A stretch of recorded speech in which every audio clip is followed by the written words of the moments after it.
Hey guys, so we just finished our watch of Luke Cage. We apologize that it was late. I'm sure we suffered more than anyone listening to it because we're the ones who waited. Yeah, that's we had to wait an extra week. That's objectively true. And work sucks. But we have now seen it. Yes. It was worth the wait. Yep.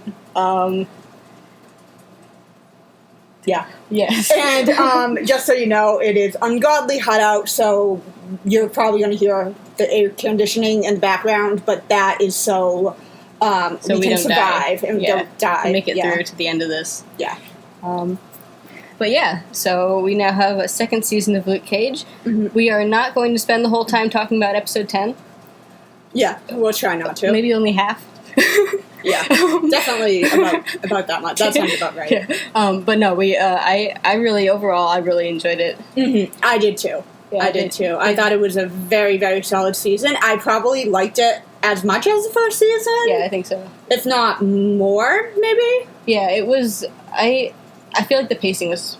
I mean, most of these shows have had pacing issues. This season also had pacing issues. I feel like it had fewer pacing issues than season one. I felt like it was better than season one. I felt like I didn't notice any major pacing issues besides the last episode. Yeah. Which is a major exception. Yeah. And I think that episode is a major exception in a lot of ways. Pretty much everything we're going to say. Yeah. Regarding the show. Yeah. So, this season, I think they were...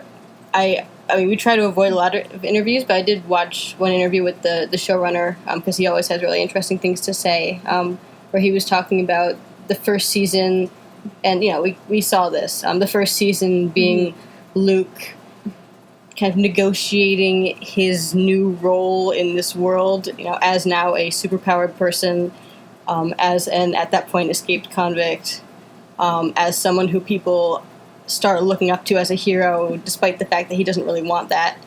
And that this season, now he's looking at, you know, what it means to be a hero, what kind of hero he wants to be, and the complications of having accepted the fact that, okay, I'm now in this role as a protector of people, and, you know, what does this mean for how I'm going to live my life? Yeah. So we started off with... I'm going to say it first of all, because I'm going to forget to say it later. There was a lot of slow motion walking down streets. Excellent. Which I really enjoyed. It was great. Yeah. It was fun. It was, the show, I mean, in season 1 too, the show was kind of, you know, dramatic when, you know, big musical beats and occasionally kind of over the top, you know, extreme, you know, verging on kind of, you know, I hate saying comic booky, but you know, westerny stuff. It was westerny, you know, stuff like that. And I feel like the slow motion walking down the street fit that tone. I really enjoyed that kind of fun element. Also, really enjoy, and this is the same as season 1. I really enjoy the colors, the use of color, and symmetry, as well as the music. I mean, that really the tone of this show is amazing. Like, they do a really good job establishing the world of Harlem. Yeah, it's a really kind of colorful, interesting, unique mixture of tones, and you know, with some really kind of, again, westerny, kind of black and white, you know, good versus evil, kind of, you know, bombastic stuff mixed with some really dark psychological stuff, and of course all of the cultural stuff and the celebration of the music, and it's a really interesting tone. I think this season was far more nuanced than last season. We saw a lot of I'm thinking of, so not only with Luke, but Mariah and Tilda and Bushmaster, all the characters, and Shades all had a lot of nuance and a lot of dimensions to their characters. Yeah, lots of kind of role reversals and moral jumping around and complexity and I thought last season was far more black and white. I mean, it still had a lot of that stuff, particularly with Mariah, which is why I liked Mariah so much last season also. Yeah. But this season definitely introduced a lot more kind of just a lot more kind of twists and turns in that regard. And also, I think in terms of themes, we can go into that. Last season's theme for me, I thought was power. Yep. And this season, it was definitely family. Yes. That I thought that was pretty clear. And who counts as family, what it means to be loyal to your family. You know the negative and positive influences of family. But, every character, in some respects, talked about family, either biological family or family in other regards. I think another big theme was choosing who you are. Yeah. And, like, identity. And I think that was a thing in last season as well, but this season... I think identity's been a theme in a lot of the shows. Yeah. Which, I mean, they're superhero shows. So that and, like, not just finding what your identity is, the ability of that to change and to morph over time. And whether or not that's a good thing. Yes. Oh boy, yeah. We have thoughts. Yes. So in terms of Luke, we start out with Luke in this kind of fun, for us anyway, situation of, having fully owned his hero identity. There's that app, the Hero of Harlem app that keeps coming up. That's a lot of fun. It's like going to the sets. Yeah, it's like what we did. He walks down the street and people take his picture and ask for selfies, and he's living large. Yeah, and he's indulgent. He's not like too into it, but he's like indulgent. He mentions all the free coffee. Yes. And we have we're gonna do a little I Told You So. Oh yeah. DW. We called that in season 1. We did call that in season 1. And I'm really happy that's actually DW. Yep. And he was great. We did. That was a good catch of us. Yeah. I'm very proud. Well, they did a good job. I don't want to brag, but I'm not super proud. Not all the credit goes to us. They did a good job of hinting at DW-ness. And then, but not making it explicit, and so that the fans could figure it out, and then, developing it more this season. We also got the theater. Yeah, we got a theater. A theater. Which, is probably the theater. Maybe, yeah. It would be nice. So, if chances are, it's, like, that has to be an intentional reference. Oh, yeah, I'm sure, definitely, with the old movie posters, and, so if anyone's not familiar with DW in the comics, he was introduced right at the beginning in Luke Cage Hero for Hire #1, which is Luke's introductory issue. He is he works at a kind of old, kind of niche movie theater it's not arty, it shows old westerns. But in Times Square, which, in the 70s, was a really sketchy, non-affluent neighborhood. Yeah. So context there. But, and he ends up kind of essentially running the place, and he has this kind of spare room above the projection room for rent, and Luke ends up renting that, and that ends up becoming Luke's first office / apartment. And DW ends up working for him as kind of a doorman, secretary. And he and Luke end up becoming good friends. And when Danny enters the picture, he and Danny become good friends, and they hang out with DW a lot. He recently came back, and he did come back, like briefly for a cameo. He was in Mighty Avengers, and I want more.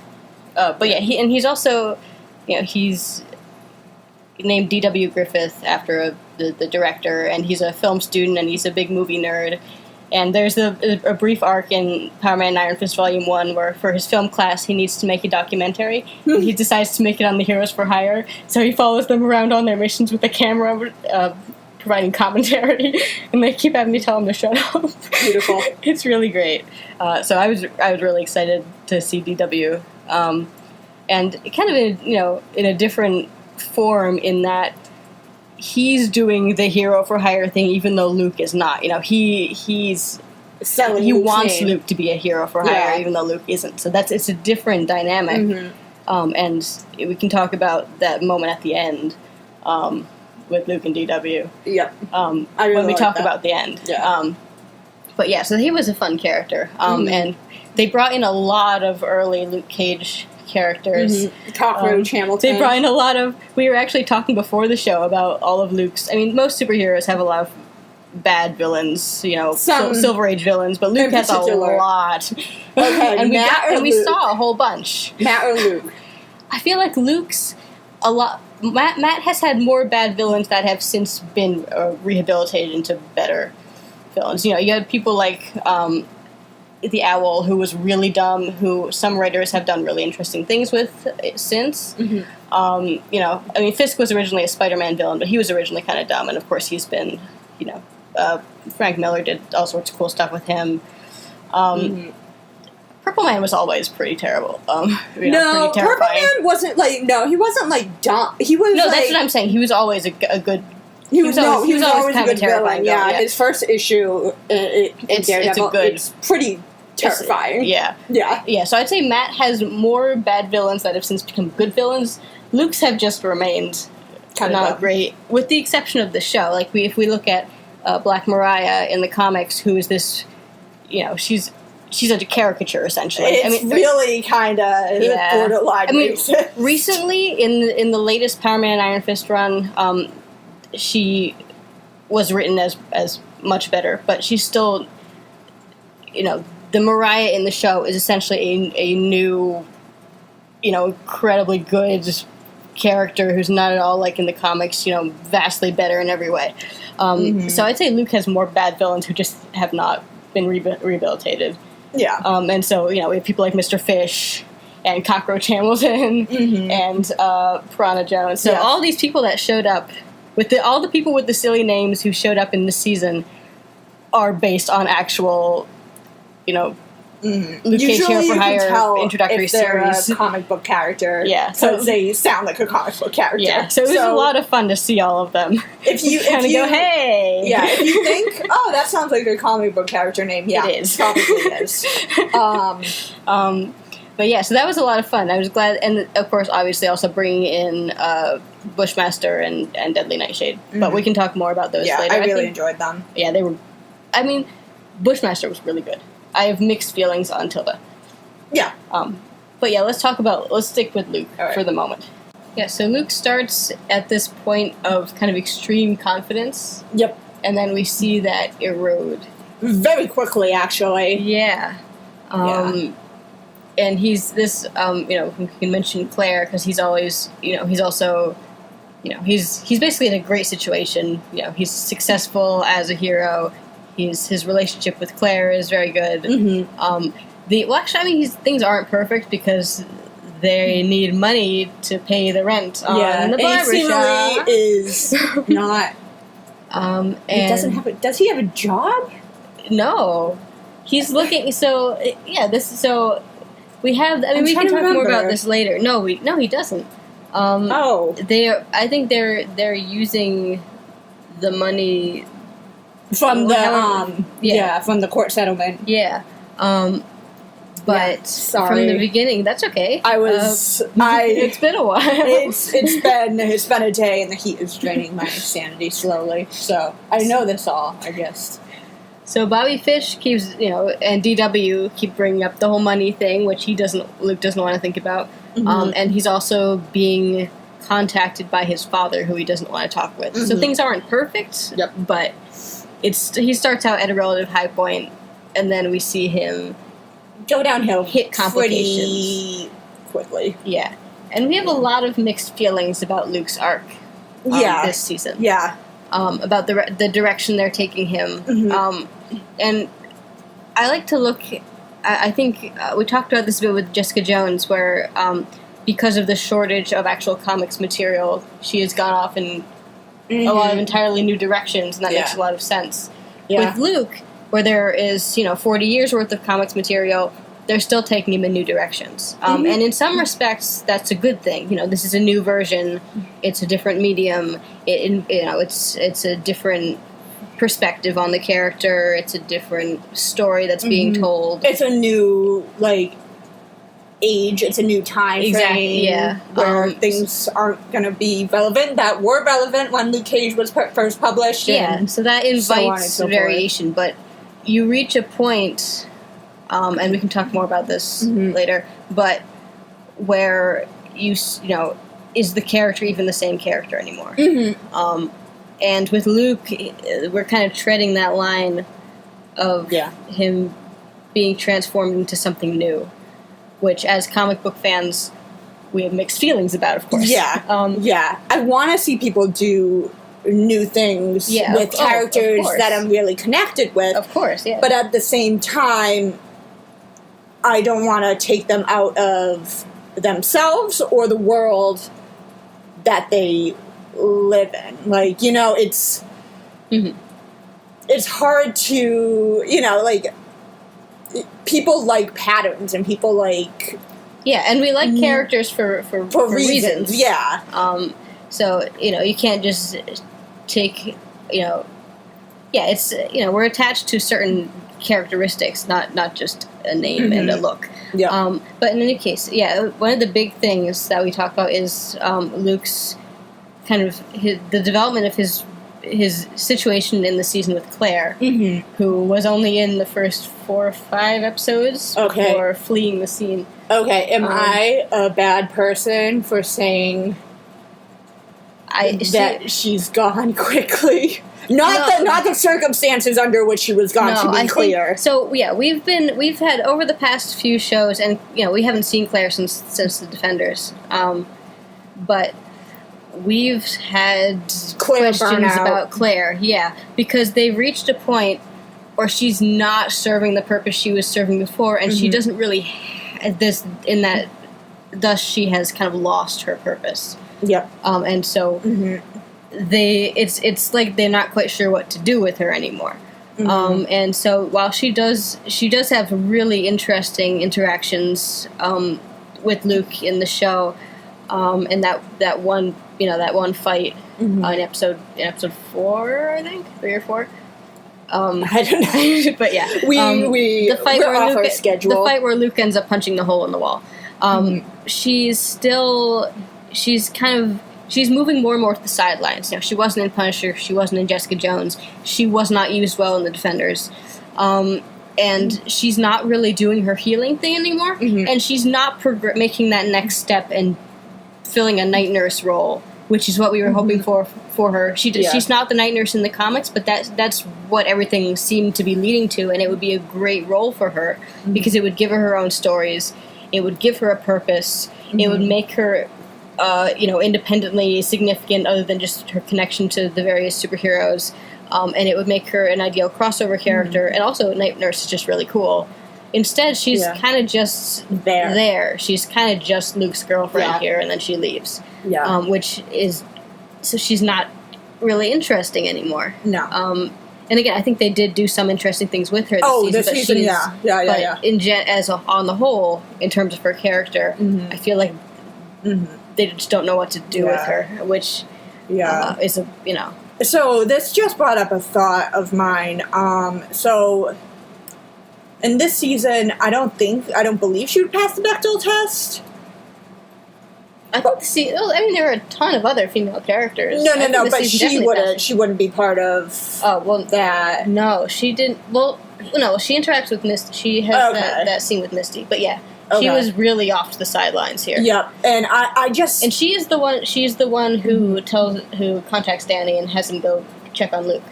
Yeah, but that isn't... But it's off screen. No, but yeah, she... I mean, that wouldn't be a Bechdel test. No, I'm just saying in terms of her role. But yeah, it's not. I also feel like... Are you familiar with the Mako-Mori test? I think you've described it to me before. So it's a test. If the Bechdel test doesn't work, which I mean is a low bar, so it's still not good. Exactly. But it's not a replacement for the Bechdel test, but kind of like a supplement. Yeah. And it says, if there's a woman who has her own storyline that doesn't revolve around a man and experiences like character growth, I believe. She has her own story, she has character growth, and her storyline and growth doesn't involve a man, then that's a Mako-Mori test. Yeah, based on Pacific Rim. And yeah, she doesn't. That's not true. Yeah, that's definitely. That's not true. Would not pass that this season. No, and I don't really think she passes it very much at all. In general, yeah, but I mean, her. I feel like that's inherent in her character. I feel like it's not. It's just the nature of her character is to connect with these characters, and just most of the main characters are. But that's the thing. They could have put her in a night nurse role and had that. Yeah. Character well, development. That's what I'm saying. Yeah, and I don't know why they're not. Because, like these tests are just like things that like anyone can make up and say, oh, it's like female representation, blah blah blah. Like. Yeah. I mean, the Bechdel test is legit because it's, like, from a legit scholar, and I don't know about the McElmurray test. But like, I feel like it's legit, but, like, it does make sense. It's just these things that we want to see from female characters in media that we often don't see. Yeah, but, you know, and they're, obviously, it's all, like, subjective, and, like, and there obviously are great... Luke Cage does have a lot of female characters who do pass, you know, these, who do have great roles and are well developed. Yeah. And, I mean, freaking Mariah. Like, I would say that Elektra doesn't really pass that. Yeah, I'd say she does in the Defenders, up to a certain point. In the Defenders. Until the last episode. Yep, but in Daredevil Season 2, she doesn't. But that doesn't mean she's not a great character, but I think it's like, it goes deeper with Claire. It's just that her existence becomes dependent on everyone else. Yeah, and particularly on Luke here. Everything she does is in reaction to Luke's situation. And I really liked her in Daredevil Season 1, and I really, really, really, really, really want to like her. Yeah. But I just, she lost it. She's lost it, yeah. She's lost what made her interesting, which was her humanity in this kind of crazy world, and, you know, her as an audience stand-in, and her super awesome healing.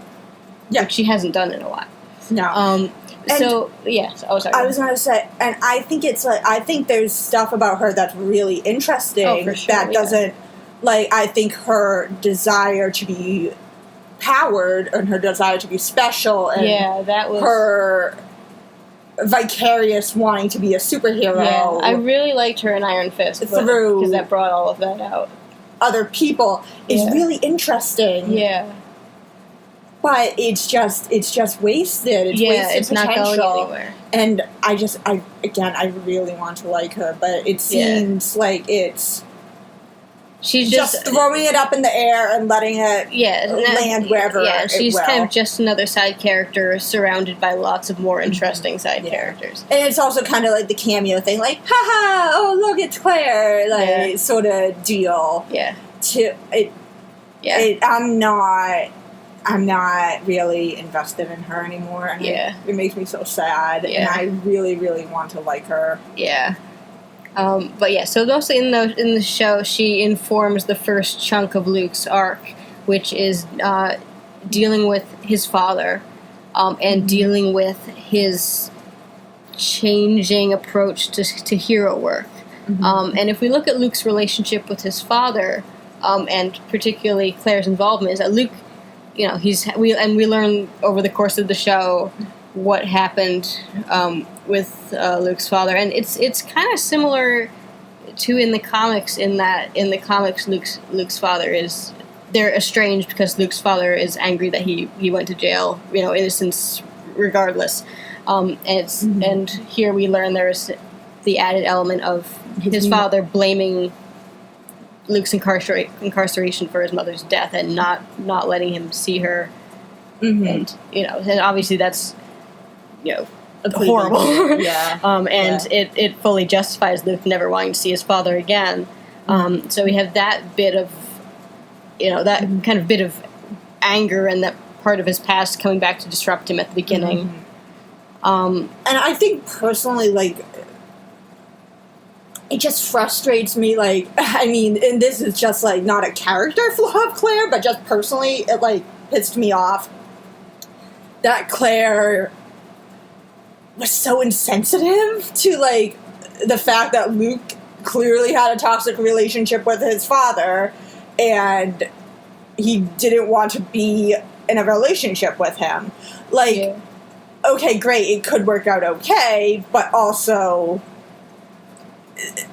she doesn't seem fully informed of the family dynamics and of Luke's own wishes. I mean, and again, this is her character, and I think that it was consistent with the way that her character is written and what was revealed about her character in the show, and it makes sense. But at the same time, it's just a personal thing that it just, like, really drove me nuts. Yeah. That she didn't accept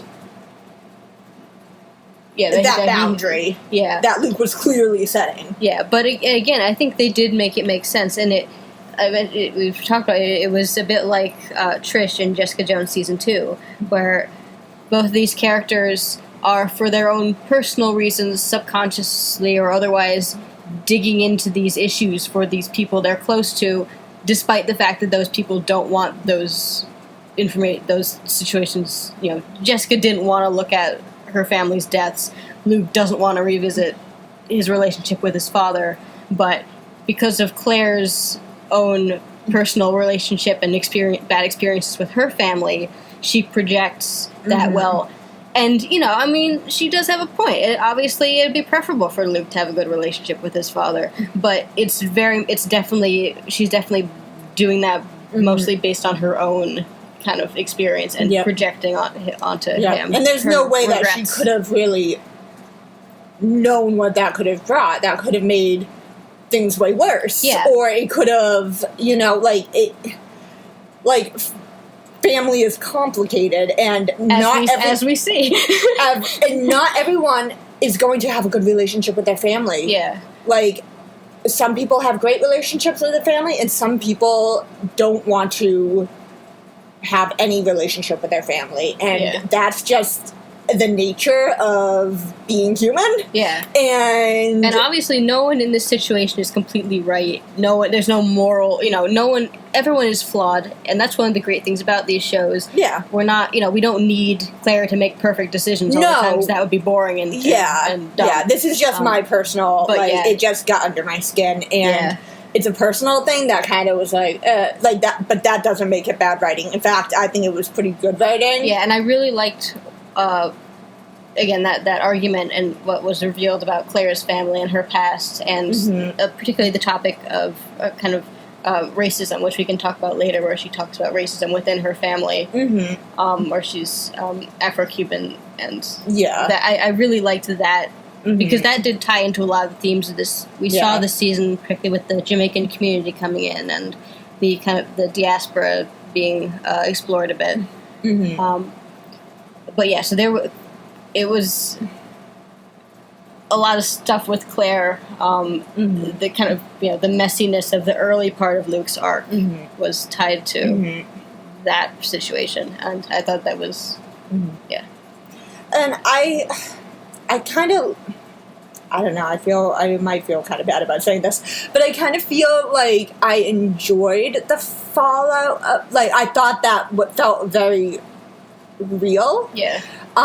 Luke punching the wall, and I mean, we know that he's not gonna he would never. Yeah, but it's the principle of the thing, and that's the other big part of the early part of his arc that we were very interested in, which is this discussion of Luke's aggression, which comes up in that conversation, and this is something we've talked about in regards to Luke's character in general. If we look at Luke in the comics, his big thing, particularly early on, but even these days, he's chiller now. Yeah, his big thing is, I'm feeling mean, and then he'll go and he'll beat people up. Yeah. Yeah, there's a great advertisement for Heroes for Hire. For Power Man Iron Fist Volume 1. Yeah. Where it's is it the one? Yes, the one where Danny's going, hey, don't let Luke hear, but we've heard you're not buying our book. If he finds out, he's going to be mad. And then there's the another one with Luke saying, the Fist wanted me to say this nice, but you better buy our book. Yeah, and it's really great, funny. And I really love the art for it, actually, it's great.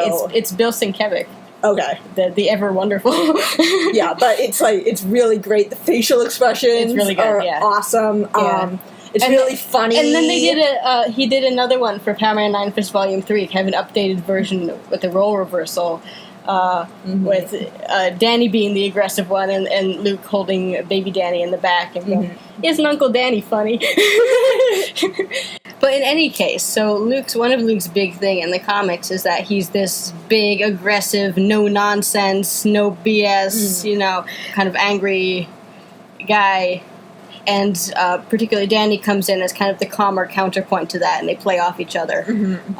And we talked within the Defenders, particularly, we talked about the role reversal, where Luke has been mellowed out extremely in these shows. He's had his anger taken away, and he's extremely, calm and thoughtful. And Danny, with the switching around of his origin arc, particularly in the Defenders, he was the angry one, and so we got that really interesting role reversal.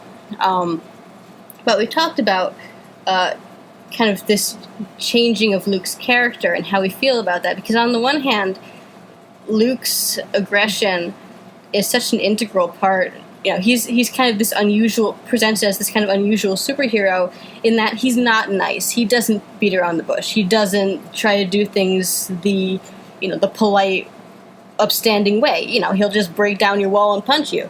But at the same time, that does play into a lot of stereotypes about African American men. In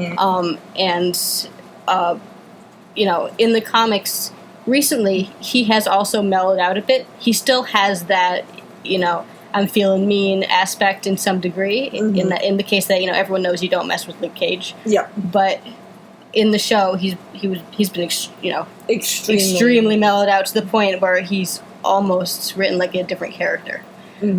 And I've had very mixed feelings about it. And this season actually addressed it, where Luke does get more aggressive. He gets, I think it was in the last episode, DW says, that's where it starts. You're not, is it DW? He says, it's someone says, that's how it's, I think it was DW. Yeah, it was DW. That's how it starts. You're not being polite anymore. And, in the fight with Claire, where Luke talks about, I can either be a big teddy bear, and suppress angry, all of that part of myself, or the be big an angry black man. And I thought it was interesting that they actually addressed that in the show. I mean, maybe slightly metafictive. Yeah. Because I'm sure that's something that. Nice. Yeah. That's a good word. College. I didn't go to college. That's a lie. I did go to college. But I'm sure that's something that other fans would have also been talking about, because it's very noticeable. But it was an interesting. Luke's arc in general was very difficult to follow. But that was an interesting step in the arc where he actually addresses the difficulty of that aspect of his character, and how to approach that. And I don't think he really finds an answer, but it does cause, I mean, that's the big thing about the end. Do you want to talk about the end right now? Yeah, let's talk about the end. So we see, because throughout we see, I don't know. Okay. Yeah, Luke goes, so he spends the whole show going back and forth about these moral issues. He talks about, being a hero for hire or not. He tries it out. It went spectacularly wrong. Oh, yeah. He actually quotes Danny almost word for word, in that, you shouldn't make a profit off the misery of others, which is exactly what Danny says in Iron Fist Season 1. And, he has episode 10, where he calms down a little bit. But then he goes back and forth about, talking about killing people. I'm going to kill Mariah, I'm going to kill, next time I see you, I'm going to kill you. So it's really hard to follow Luke's arc now, and he talks to his father about, he reconciles with his father, which I kind of liked. Me too. I thought they had a good relationship, and I enjoyed their dynamic a lot. Yeah, and the actor who played his father ends up dying after the shortly after the show had finished production. But he did a great job. I thought he was really good in that role. But Luke's arc was very kind of muddled, and his personal progression and his attitude. Which I think is okay in some degree, because that's how life is. Yeah, that's how people work. Yeah, but it was really hard to read. And maybe it's just... I don't know how to feel about him not wanting to be a hero for hire, because I am personally really attached to it, but I don't know if it would make... I don't know. We'll talk about that more when we talk about Danny. It's like Misty still being a cop. I have very mixed feelings. Yeah, I mean, we'll definitely talk about that more when we talk about Danny and all that. But we see Luke go through all of these different... approaches to his identity as a hero, how he presents himself, and then we have the final episode, in which it seems like almost a whole new show. It seems pretty out of place with anything. I think you could have ended at the last episode. I think you could have ended. I thought the last 2 episodes were a little bit wonky.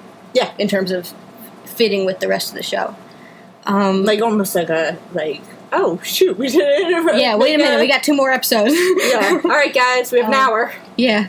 But at the very end, where Mariah leaves him Harlem's Paradise, and he's faced with the decision of whether or not to take it, and where we have Mariah, we have the flashback to Ben talking to Mariah and her saying, "Oh, of course he'll take it. He won't be able to resist taking it." Yeah. And then Luke says, "No, I don't want it. Let's burn it to the ground." And then the last scene in which we discover that he has not, in fact, and that he is running it. Yep. As well as his was it Capone? Oh, Rosalie Carbone. Carbone. Who was great. I wanted more of her. She was great. Okay. Anyway. Yeah, I'm thinking, what? Yeah. I'm sorry. Again, she's a Punisher villain. She's a mobster from Punisher comics. Yeah. And also, so I apologize again that he is rotting my brain. That's okay. So I'm not doing the thinky think so well. That's okay. But yeah, he's hobnobbing with all the gangsters and there's the mob. The great Godfather reference to the iconic shot from The Godfather with Misty standing outside the door and looking as the door closes at Luke in the room. So I appreciated that. Yeah. And Misty's hair was great. Yeah, and we got the Nightshade costume reference. That was really good. Was, I like that. Just like Misty in the end of season 1, we got the. I mean, I don't really like Deadly Nightshade's costumes. They've always been, it's the bikini variety. I've never really, but it was it was a fun reference. I always appreciate that. She looked good. Yeah, she did look good. I think they did it well. Yeah. So I mean, I think we talked about this in depth, before recording this, but I think we just, again, it's a matter of Luke being the same character as he is, not only in the comics, but in the same show. Yeah. Because it just seems like all of a sudden... Why would he take it? He's a different character. Yeah. Yeah, it's like he's pulling a Bendis' Run, King of Hell's Kitchen Matt. But that's in character for Matt. And Luke, he ran the Thunderbolts for a while. Mm-hmm. There is, moral ambiguity that is dealt with immensely in the comics in regards to heroes being a hero for hire. So it's not like Luke, again, as we just talked about, Luke is not this morally perfect person. He shouldn't be. That's definitely not his character. He is more so in the show than he has ever been in the comics. Again, we talked about kind of mellowing him out a bit. But it just seemed to counteract his arc with him deciding to take the club for good or bad. I don't know. Yeah. It just seemed to come out of the blue, and it was hard to follow that decision. And, I mean, and I think another thing is, I feel like they have something planned, but I have no idea what the heck that is. Yeah, I mean, there is a certain element of, okay, I'm protecting Harlem. This club is as Mariah talks about, it's kind of the throne of Harlem. If you want to control and watch over and protect Harlem, you do it from Harlem's Paradise. So I think he might be looking at it as a landmark. He took over Pop's Barbershop. Now he has Harlem's Paradise. This other, but that's the mindset of a conqueror, not of someone who supposedly is like a hero of the people. Yeah. If he's opposed to being a hero for hire, why would this is much sketchier. Yep.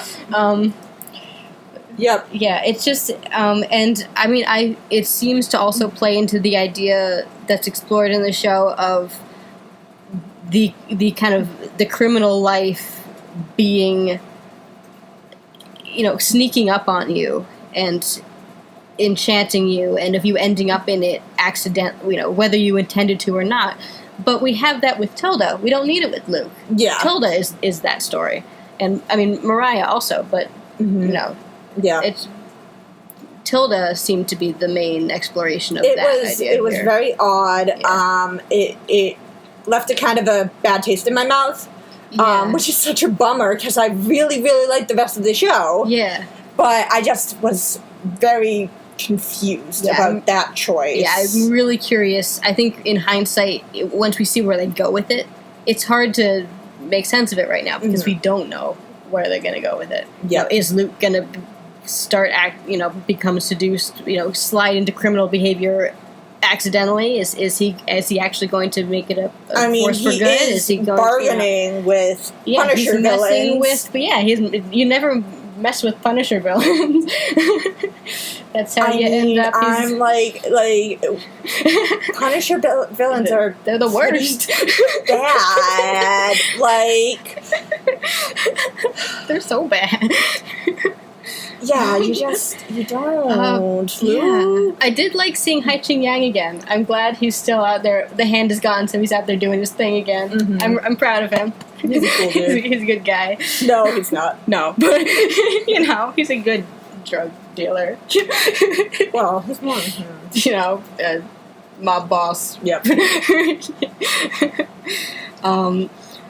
We had that little bit of the Luke Cage heroine, and then later the Bushmaster heroine, and we were really hoping the Luke Cage heroine was Madame Gao, because that's the sort of thing she does.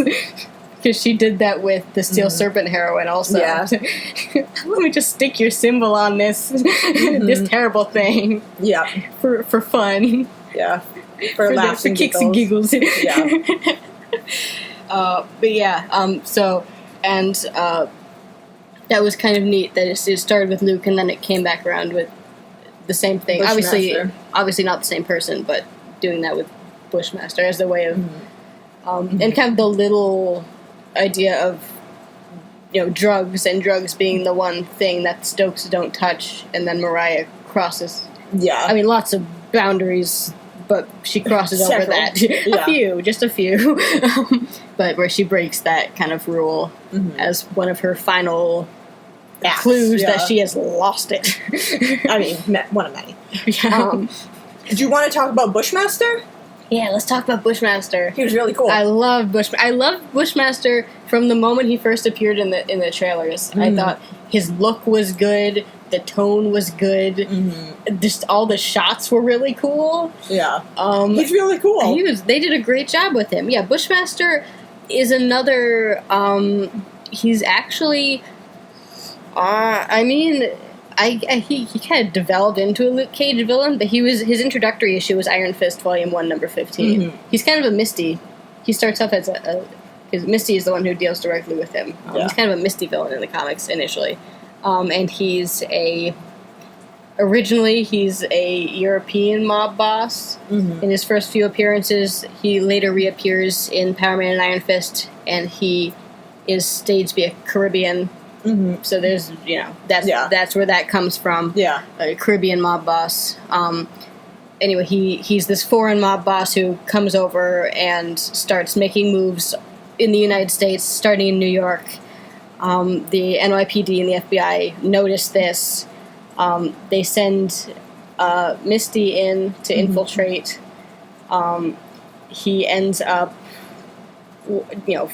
figuring out her, deception and hunting her down, and that leads to Danny and Misty and Colleen meeting Luke. Mm-hmm. So that's a big thing. And his other thing is that he ends up kidnapping Dr. Burstein and forcing him to redo the experiment that gave Luke his powers. So he ends up with the same powers as Luke, but he has a bad reaction to them. It doesn't quite work, and he ends up basically turning to metal.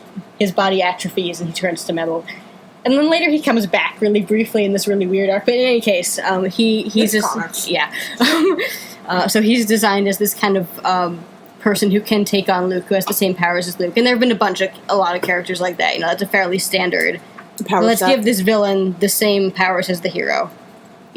That's standard.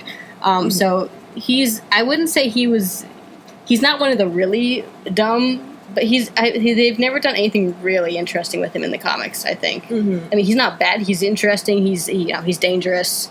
I really love the Maya Corday little Misty infiltrating his operation. But yeah, they've done some really interesting things with him in the show, while still keeping elements. He's still recognizably Bushmaster from the comics. He's a he's a criminal. He has powers that are analogous to Luke's. It's not identical, and his powers are killing him. Mm-hmm. And he's Jamaican specifically in this situation, but he's not from the United States. Mm-hmm. Something I found really interesting with him was the exploration of colorism with the Jamaicans and the rest of the black community, and the kind of isolation. The whole show of, we had all these characters who would make these kind of like Snyder marks about Jamaicans, or, little semi-racist things about Jamaicans. No, I think they were more than semi-racist. They were pretty racist. But yeah, exploring that, which... I mean, I'm sure has been done before, but I've, as a white person, I've never really encountered it in media before. I wasn't really aware, it's the complexities of Black the culture. Different communities within Black culture that it doesn't make it to mainstream media that much. That was really interesting to see here. Yeah, and I think, that is all fascinating to me, and I know there was someone on Cheo's Twitter who's I don't know, something about not following Luke Cage or something like that, and he's just go with it and it'll be fine. Just chill. What's cool? People are different. Don't have to be xenophobic. It's not that hard to complicate. I'm the whitest white person to ever exist, and it's come on, don't be a weenie. But yeah, learn a thing. Yeah, but just the exploration of Jamaican culture and the dialect. I found that was really interesting, cool. Because obviously I've heard a Jamaican accent before. Yeah, but never. I wasn't. The slang, and it's really neat. It's really neat. Yeah, and I found myself Googling the Jamaican dialect to see what I could learn about it. So the fact that it sparked my curiosity and made me Google the thing is really cool, and I didn't know about how I this speaks to my ignorance about this matter, but I didn't know how different the dialect was from standard American English. No. Obviously I knew there was an accent, but I wasn't aware how. Yeah, I didn't. Yeah, it's really something it takes focus to understand sometimes, which is really cool. We had the subtitles on. Yeah. But yeah, it's kind of the same element of where they would have, where Gao only spoke Chinese for a while, and they haven't been afraid in these shows to bring in other languages and to make English speaking viewers work a little bit, and I really like that they didn't try to kind of dull down the Jamaican dialect for the sake of being more understandable. That because it's really a really interesting dialect. Yeah. So I like that, and the looks at Jamaican culture and Jamaican past. The history of Jamaicans in the United States and in Jamaica, and it was just a really, and I don't know, it was really interesting. Yeah, I was glad that was highlighted here because it's so new for us anyway. We don't hear much about. And I liked, obviously, every character in this show went through kind of a moral pendulum. And Bushmasters was really interesting. Obviously, completely different from the comics through his connection to the Stokes family.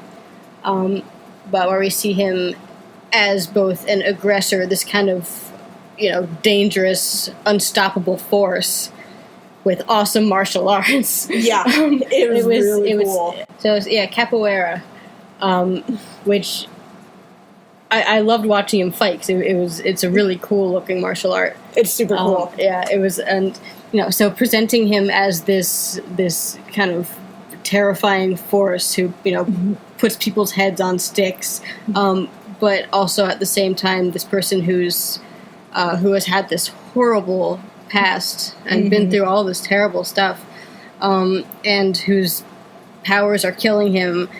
And who is just looking for some kind of closure and protection for his family. Again, the family theme. We have Bushmaster out there in the streets, beating up Luke and taking over Harlem, and we have him at Gwen's with his family, showing how much he loves these people. Yeah, kissing his aunt, and and there were scenes. I thought it was interesting the clothing he wore as Bushmaster versus. In that he tended to look kind of younger. Yeah. When he was in his civilian role with the Nancy or talking with his family, and we could see him as it humanized him immensely. Yeah.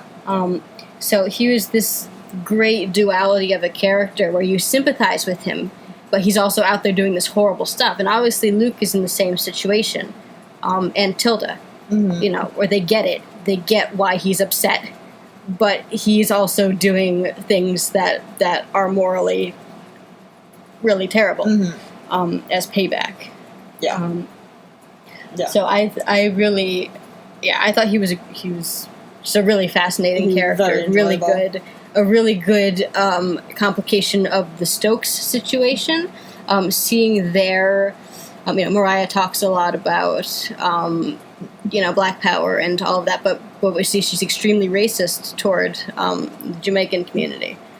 So a complication of that situation. And there's also an element of classism. Oh, definitely to it as classist too. Yeah, you can see her when she was a teenager in Jamaica. Yeah, being being rude to straight up. Yeah.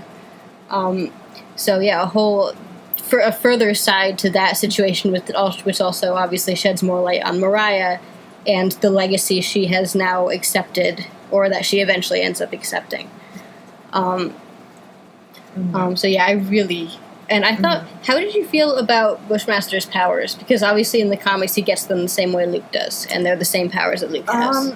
I liked them. I don't think I really didn't have any problem with them. I thought they were good. I thought it was interesting that he was more vulnerable to injury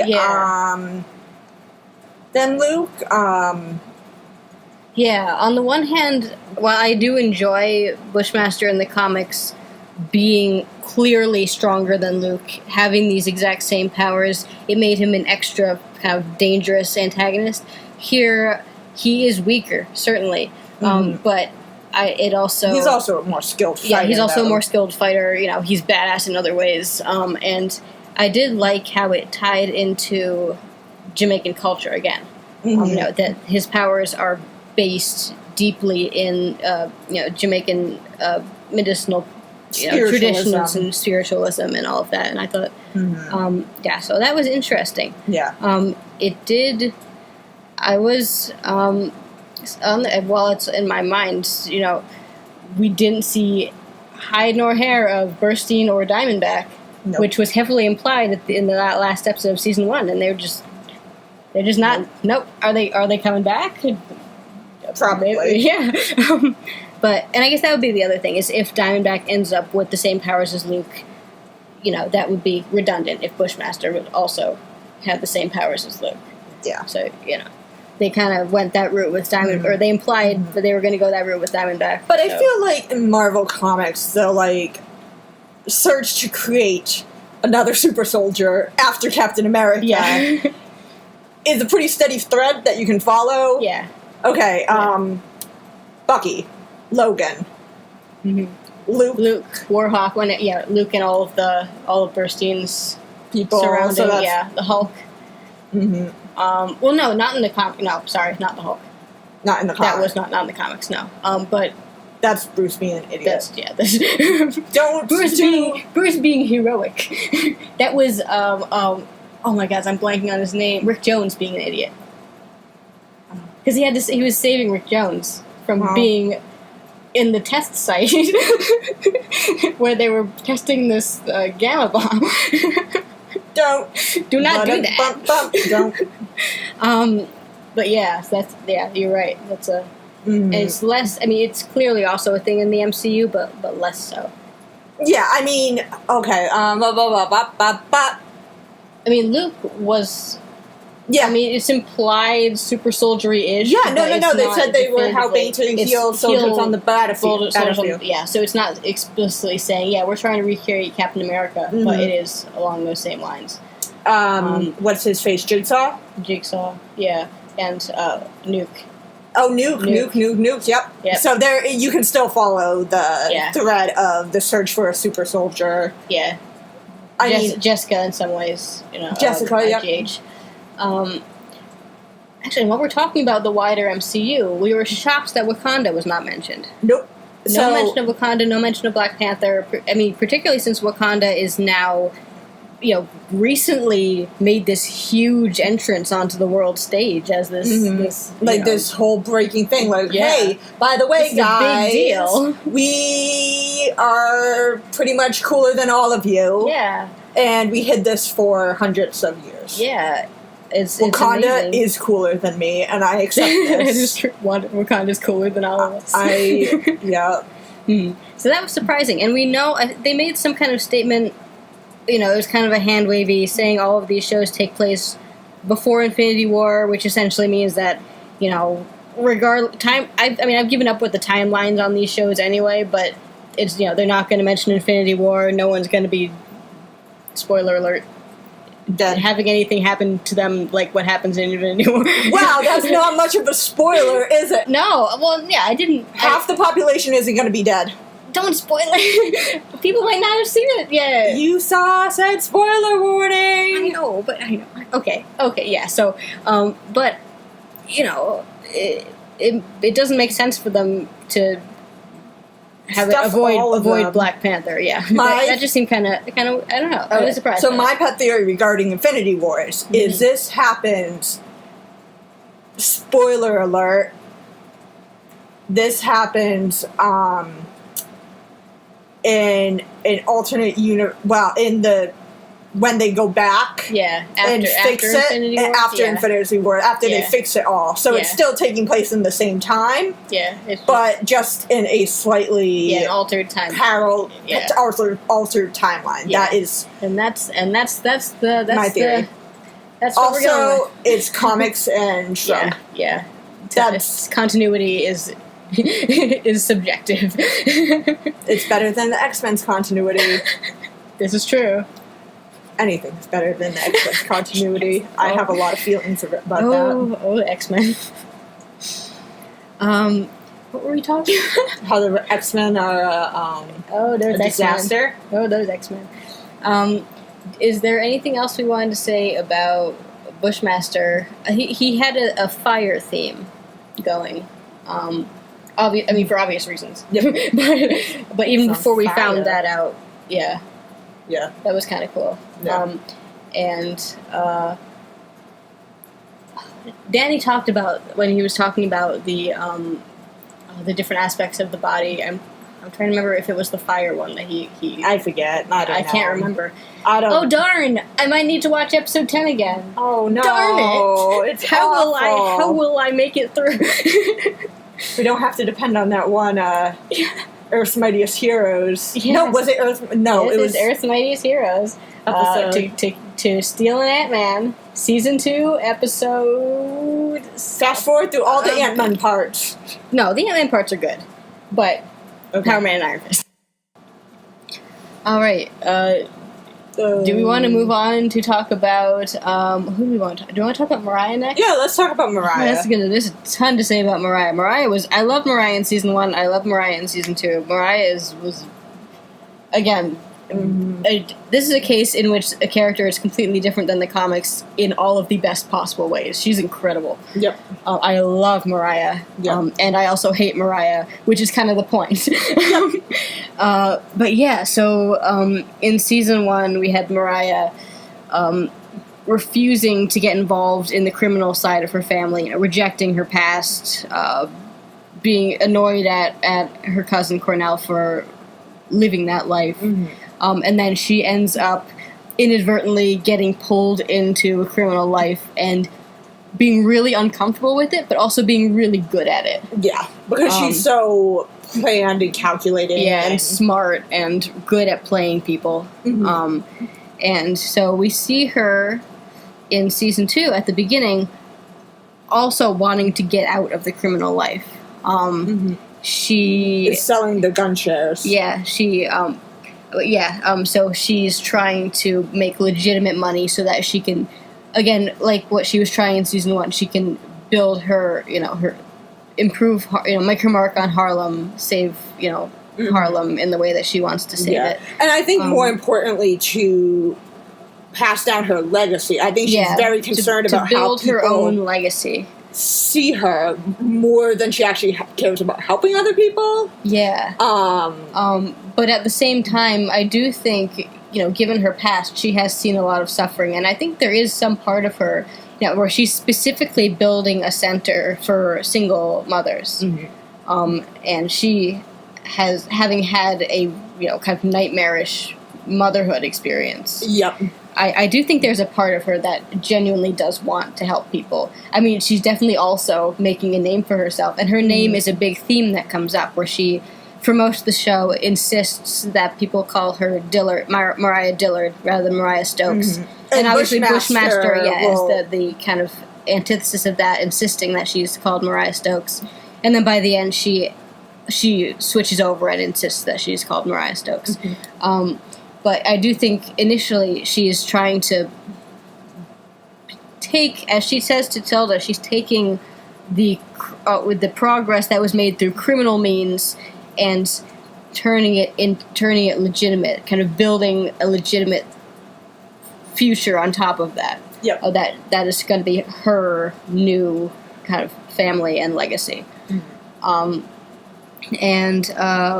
What was I going to say? Oh, I was going to... we have a really exciting cameo or reference for Daredevil fans in the mention of Glenn Industries, which is a big deal Daredevil company that's introduced partway through Volume 1 by Marv Wolfman and his Daredevil run.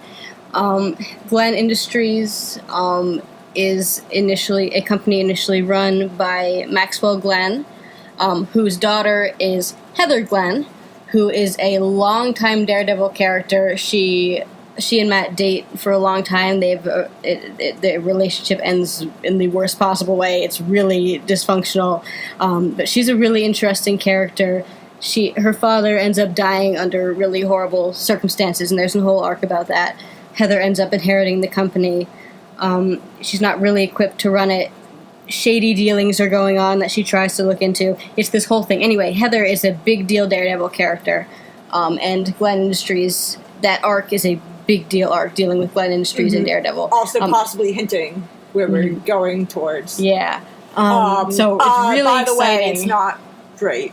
No. But it's really exciting to see Glenn Industries referenced. I would love to get Heather in the show. She's a character who has not been adapted into anything.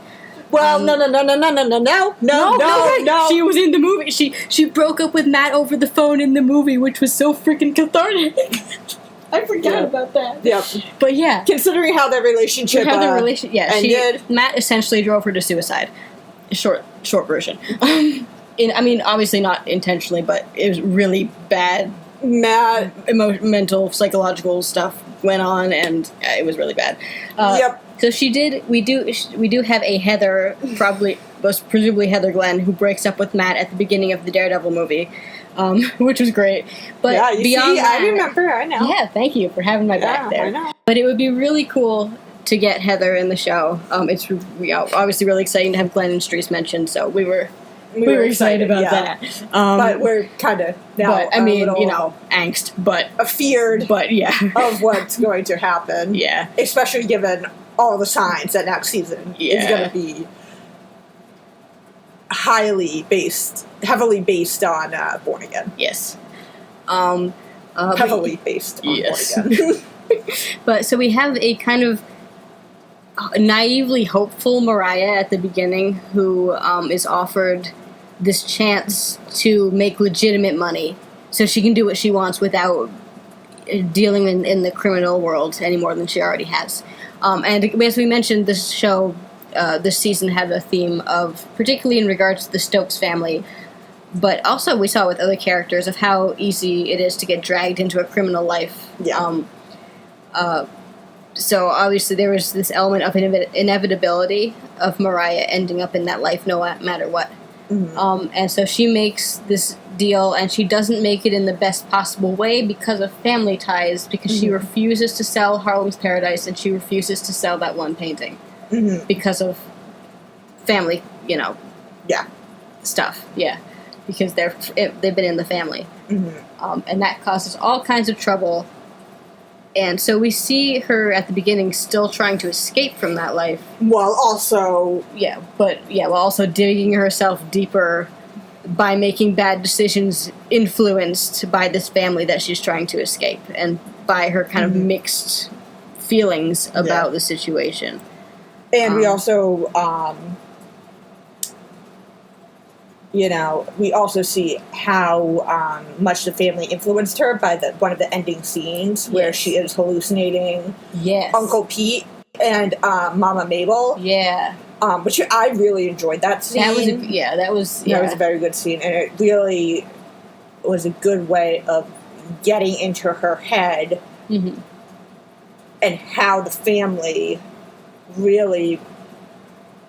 Yeah, it didn't. I don't want to say forced her, because she had choices. Yeah. But really paved the road for her to go where she, is gonna go. Yeah. Well. Yeah. She's dead now. Yeah.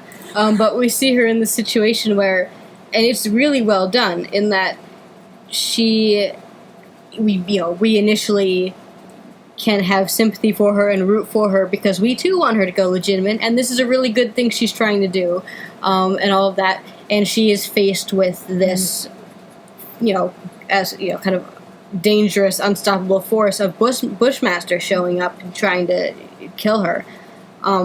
So she ends up running from him, but at the same time, we also see her forced,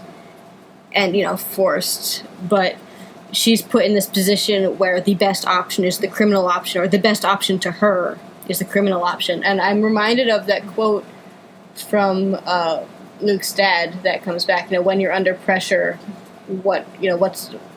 when you as a person are put under pressure, what's going to reveal itself. Yeah. And so we see that with Mariah, where she does seem to have good intentions, and there are parts where she's pitiable, but she ends up just getting in all the way through Bushmaster's the situation with Bushmaster and prompting, and this fact that he specifically prompts her to face her past, and to meet that head on where she was running from it, and she actually has to kind of grapple with it.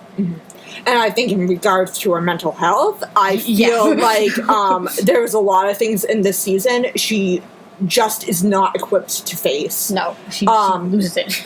Between... Well, I don't know. I think she is pretty well aware of what her family and the Jamaicans... Yeah. What happened, but I think specifically... I want to watch the show again, but I wonder how much... Tilda showing up on the scene and her having to face, the fact that Tilda was conceived from rape and incest. Yeah. Yeah. And I thought that was we can come back to this when we talk about Tilda, but that conversation where she says, no, I don't love you, I can't love you, I tried, but I just can't, I'm sorry. I get that. Yep. But that makes perfect sense. I mean, it's horrible for Tilda, and obviously, that's awful. Who wants to hear that? But I understand Mariah's point there. Yeah, completely. I understand where she's coming from. Yeah. I think, she...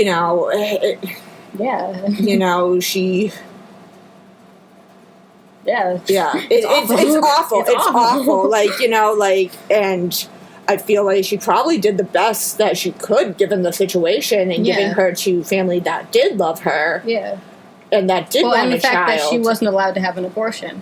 That Mama Mabel didn't allow her to have an abortion, which would have been the ideal situation. Yeah. But and obviously she used the heck out of Tilda. Mariah did.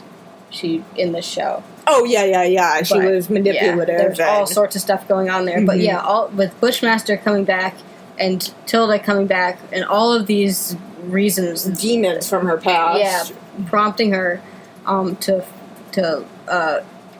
face her legacy and the legacy she inherited, and she develops this kind of obsession with family, where she talks about family a lot, and she talks about family in regards to not necessarily blood relations, but in terms of people she can trust, and as she slowly loses trust in all the people around her, she becomes more and more focused on the idea of family. Yeah. When she doesn't have any. Yeah, exactly. Yeah. Which, that's an interesting progression that and eventually she does accept the last name Stokes. Yep. It just kind of, accepts who she is. Yeah, accepts. Well, not who she is, because the she dark has things she's capable of doing and the lengths she's willing to go to keep her control and to form some kind of legacy and to protect the legacy she. I think it's part of it where she accepts the fact that she needs to protect the legacy that she has in order to build a new legacy, and that comes with all the darkness. Yeah. And we also see her, as we mentioned, crossing lines that no one has ever crossed before, like where she just completely goes further. I mean, I don't know if further than anyone in her past, but she gets... Yeah. She does things that alienate even the other criminals around her. We do see Mama Mabel. Yeah, I mean, Mama Mabel did some pretty awful stuff. Yeah, we see her burn down... Bushmaster's mom's house. Well, his house. Yeah. Because he was a kid. Yeah. But, I mean, obviously, Pete and Mabel did some really atrocious things also. Oh, yeah. Yeah. But, so we see Mariah accept that. And she's you go back and forth, even more so than last season. I thought you go back and forth, rooting for her and hating her, as do all the other characters. Yep. Where she has this really twisty, interesting arc. Or she ends up kind of at this distant point where she has crossed all the lines. She is even from Shade's perspective. Yeah, he does horrible things, but they're all within the rules. Yeah, exactly. Yeah, he says there are rules to this, and Yeah, we can talk about her relationship with Shades, and because it's a really interesting relationship that they end up building this really close bond, and that Shades, it seems like Shades will do anything for her, and he, he's kind of, I don't want to say he's an audience stand-in, but he's fascinated by Mariah in, I think, all the same ways that I am, in that she has this intensity and this power to her that you don't see very often. And then eventually we see his moral center, and that comes through a lot in Comanche's larger role this season. Yep. And so I think we'll just talk about them. So Shades and Comanche are kind of partners, longtime friends in the comics also. They were in The Rivals alongside Diamondback and Luke in the comics. Obviously, that's not true of Luke in the show, or Diamondback. Actually, while we're on that topic really quickly, I wanted to address Luke backstory stuff. How do you feel about him having been a cop, and how do you feel about, in the context of the new season, him having been a cop and him not being from Harlem? I felt like it worked last season. It didn't work. This season made it. I don't have too many complex thoughts about it, but I agree. Me neither. Yeah, I felt like last season there was, it particularly of him not being from Harlem. I thought they made it work, but this season, they haven't done anything with him being a cop in either season. I don't know why they made that change. It's kind of a pointless change. Yeah. And I didn't actually like him not being from Harlem this season because it didn't really do anything. There's no reason for him to not be from Harlem. Yeah. His dad is here anyway, so his. Yeah. It just I don't understand that. I felt like it was a tonal change last season, but now that with the new season, I don't really like it. Yeah. It was, needless. Again, needless changing of Luke's situation. But in any way, so Shades and Comanche are, in the comics, it's a similar situation. They're in Seagate with Luke. They knew Luke when he was a kid in Harlem. And we see Comanche having gotten out of Seagate into a bigger role this season and kind of encountering Shades now post-prison. And in this new situation as kind of Mariah's second in command, in this kind of high-class criminal worlds, and kind of rejecting Comanche. And do you want to talk? Yeah. So, and then later on, we do get the revelation, revelation that they were boyfriends. Okay, do you remember what I said? Yeah, when they were sitting back to back in the barber shop waiting for Luke, and they were having that conversation, and you said something like, "Wait a minute, is this? Are they dating?" Yeah. I said, "Are they dating?" And I was like, "No, I don't think so." Because there's a lot of cases where there's subtext, but there's not actual, explicit. Yeah, and it made me think of Luke and Danny in the comics, where they tell each other they love each other on a regular basis and they hug but it's platonic. So I tell my friends I love them all the time. Yeah, so I was reading Shades and Comanche in that scene the same way, just because that's how it's usually presented. Yeah. But and I was like, wait. And then they shot each other, and is it Comanche that says, "I love you"? Yeah. Yeah, I think they both. Yeah, well, yeah, and Shades in that earlier scene says, I would die for you.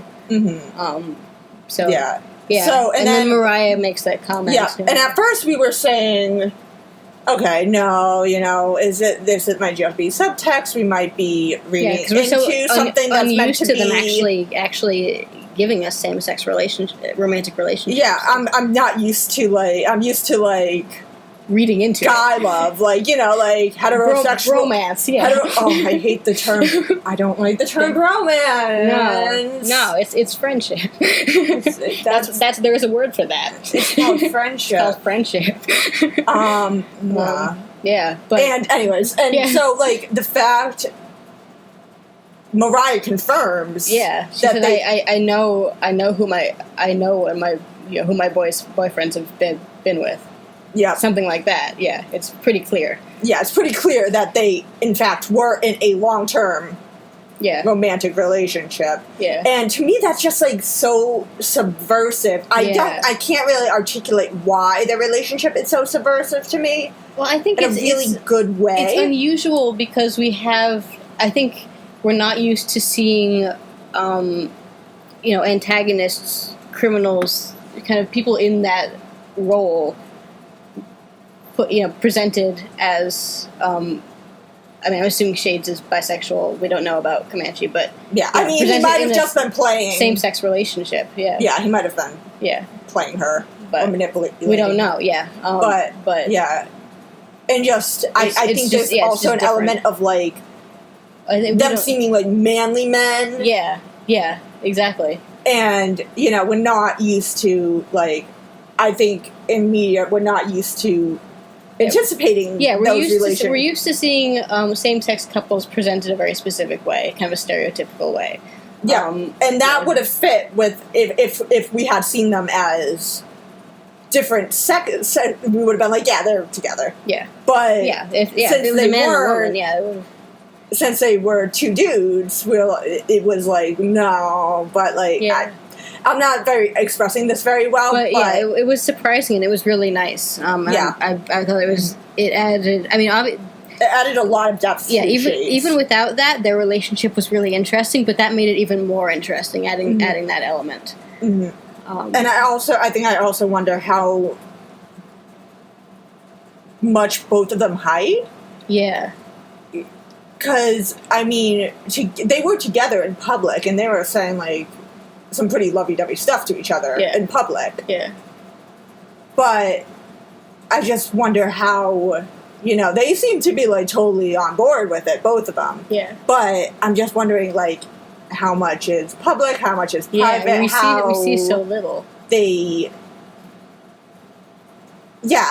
just very interesting. Yeah. Like, how they have that relationship. And I think it's also interesting to see two people of color. Yeah. Oh, yeah. Because definitely. I think that that's not depicted very much. That's a very underrepresentative group. Yeah.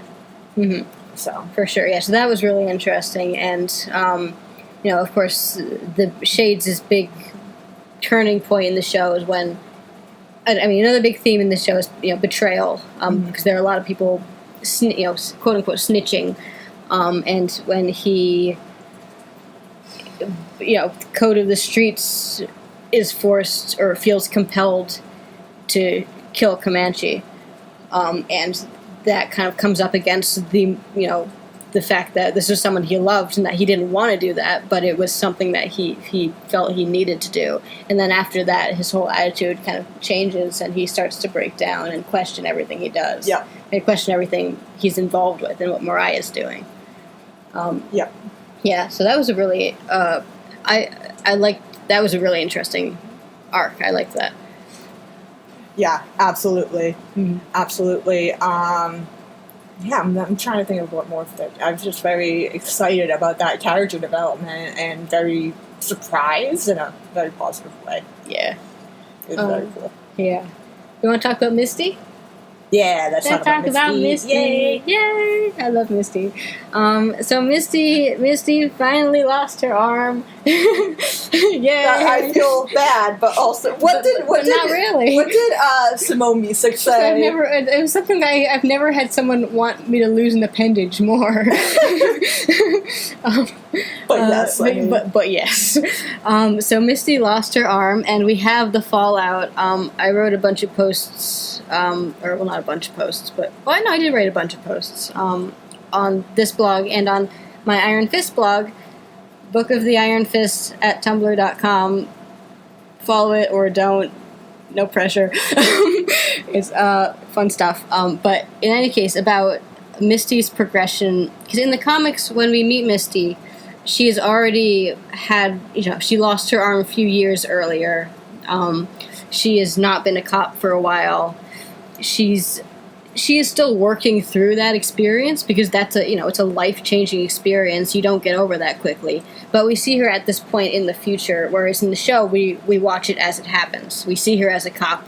We see her lose her arm, and now we're seeing the fallout. Mm-hmm. And in the comics, the fallout is very negative for her psychologically. She feels kind of worthless and broken, and kind of like her life is over. That that she's no use to anyone anymore. She feels incomplete, and the big force who was there to get her out of it at that point is her friend Colleen, who kind of gets her moving and uses a lot of, a lot of love, obviously, but also a lot of tough love to kind of say, hey, stop feeling sorry for yourself. You're going to be fine. You need to keep moving forward with your life. Whatever, stop whining, get up. And we actually had the training scene where Colleen is training with her, not the one in the bar, but the one in the gym.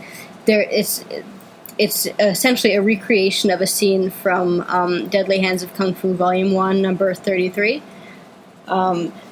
In which it's just a brief flashback, but we do see flashbacks to their early relationship, and it's one where Misty is complaining, well, Colleen, I'm a righty, I can't do this. It's essentially the same scene, just a longer version, which is really cool.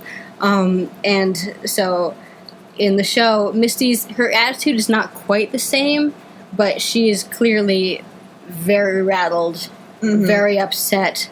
She's accepted that these things happen in this profession, but she still is feeling down on herself about it. And I love the fact that they kept Colleen's role in it, whereas Misty is pissed that everyone's giving her sympathy, and then Colleen comes along and says, I'm not going to pity you. We're going to make this work. And so I really like that, because that's a really important element in their early friendship in the comics, and here again in the show. I thought the exploration of disability,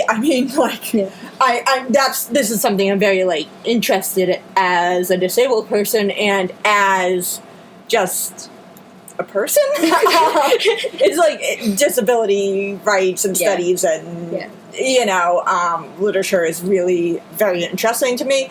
So, to my taste, it's a little light on the. I wanted more Misty. I always want more Misty, but I wanted. It was one of those things where I wanted a Misty show. I want to just focus on this development because there's so much going on here. But they had to fit in amongst all of the other stuff going on. It was really cool. But so it could have been. Misty has never. If we compare Misty to, Matt, there's never been a ton of disability commentary in Misty's comics. She, again, we meet her after she already has the arm in the comics. But, And so, people, when you have a cool robot arm, people don't really... It's easy to forget that she's disabled. It definitely is a disability, and don't let anyone tell you otherwise, because I will appear at your door and punch them in the face. But it's neglected. But one thing we were wondering about is obviously it takes her a little while to get her cool robot arm, but the fact that she doesn't have any prosthesis before that, and it's clearly been a fairly significant amount of time since Defenders. Kind of weird. Which seemed a little weird. But I could also see her just not wanting to deal with it and saying, no, I don't want to take the time to do that. I'm just going to go back, I could see her resisting. And I don't know much about getting a prosthesis, I don't know how long the process is. So, but the little time they had to explore that, I liked a lot of what they did. Obviously, I liked the stuff with Colleen. I wanted more Colleen. We're going to get more Misty and Colleen, but kind of Misty's slow progression, and the fact that she does go back to the police precinct, and obviously she's put on desk duty like in the comics, and obviously she hates it like in the comics. But then she has a cool robot arm. But of her kind of coming to terms with it and coping with it and dealing with stuff that she wasn't dealing with before, people staring at her, and I really, there were a lot of nice elements in that, and also the fact, obviously, of course, that Colleen and Danny are reaching out to her on a regular basis. It seems, Colleen says something about, you didn't return Danny's call. He's been trying to contact you, and the fact that they leave that Danny big old crush. they sneak that the robot arm design in the fancy letter onto her desk. Yep. I just like the idea of them sneaking into the precinct and leaving it on her desk. Colleen's like, I have skills. This is what they're used for. That hand training. But I love that. And obviously, really, freaking Misty and Danny still have not. They're freaking. Why are they doing this? Yep. They still haven't interacted on screen, but they're interacting off screen, and I'll take it. Yep. But the fact that when Misty gets the arm, also we've talked about this a bit on the blog, but in the comics, the arm is a Stark Industries design. I really like it being Rand Enterprises for all the obvious reasons. Yeah, it makes sense. It makes perfect sense. And the fact that after she gets the arm, it's not this instant transformation, aha, I can do everything now, that it's really clumsy. And she doesn't like it. Yeah, that's good. It takes a while for her to get the hang of it. Hey, can I add something completely off topic? Yes. So Bucky's Barnes' arm, it can come off, and his hand can, move independently. Good. And, through vents and stuff. Good. And it once strangled someone. Good. On its own. That's a good arm. I just wanted Keep that arm. He lost the first one. Yeah. I just wanted to bring that up because that's a good one. I really love Bucky Barnes, guys. I don't. Do you want to talk about why? No. I don't want to talk about it. You have to justify yourself. Tumblr will hate you. I don't need to justify my like or dislike of a character. What? That's stupid. But Clint Barton should have been Captain America after Steve died. Let's leave it at that. Anyway, how dare you? Anyway, he had every single claim to it. Bucky was gone. Clint knew Steve a lot longer than Bucky did. He could wield the shield. He was right there.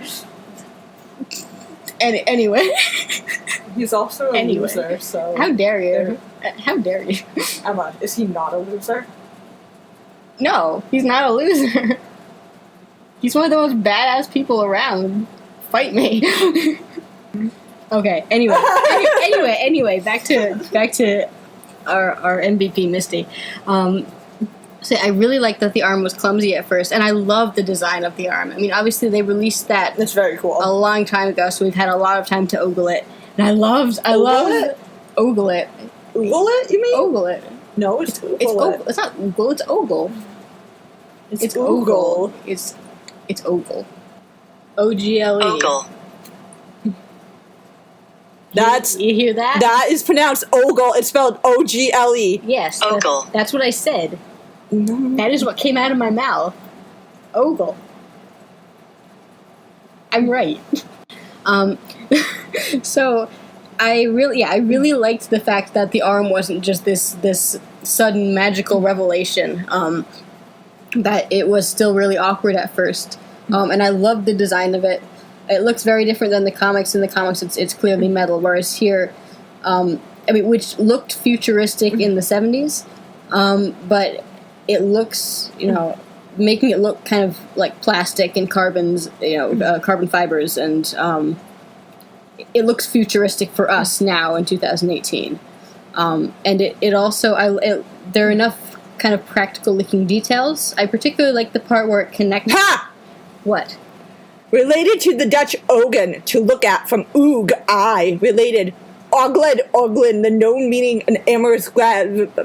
That's Urban Dictionary, you fool! That's the definition of ogle. You see? Ogle. Ogle. I'm right. I hate you.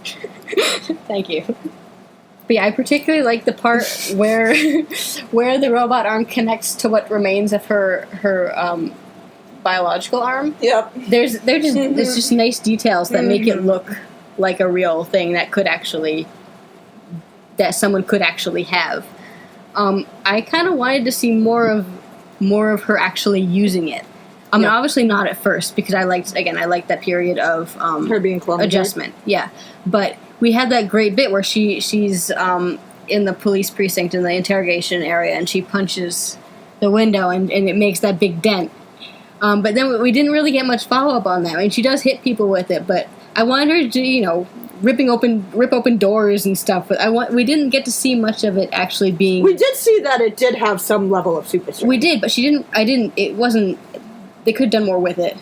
Yeah, I wanted to see more punchy, more cool robot arm stuff. But I'm sure we will get that in Iron Fist Season 2. Also, Danny, 100% for sure, was like, okay, guys. Yes. We're going to get her the coolest arm. And it's going to punch so good. Yeah. Make it punch. I mean, that's what I would do. Yeah, that's the most important function for an arm.